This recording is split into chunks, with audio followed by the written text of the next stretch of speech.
All right, today I'm going to show you the easiest, quickest way to take a tire off and put back on. By now you've already let the air out of your tire and you've broken your bead. Two small tools that I use for a tire change. This is a bicycle tool you can get at Walmart. Just prise the tire up, and a miter box. So once you've broken your bead, make sure it's pushed down all the way, like so.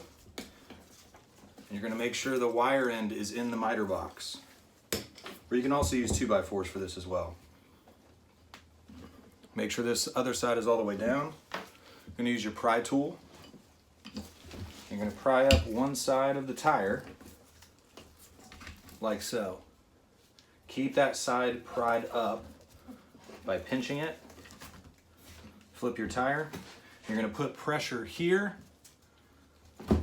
and push this side in, and then put pressure on the wheel with both hands. Comes off, and you're going to do the same thing. Same pressure here and pressure on this side while there.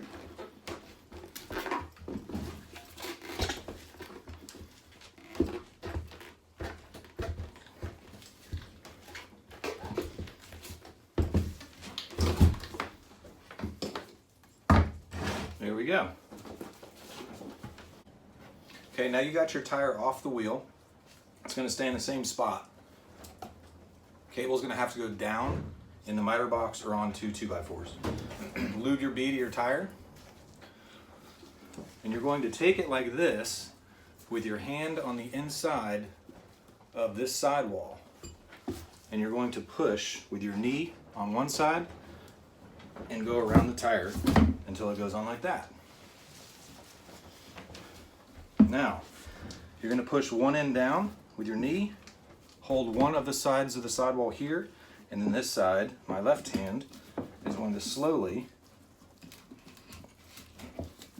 push and go around until it's on. Now you're just ready to air up and ride.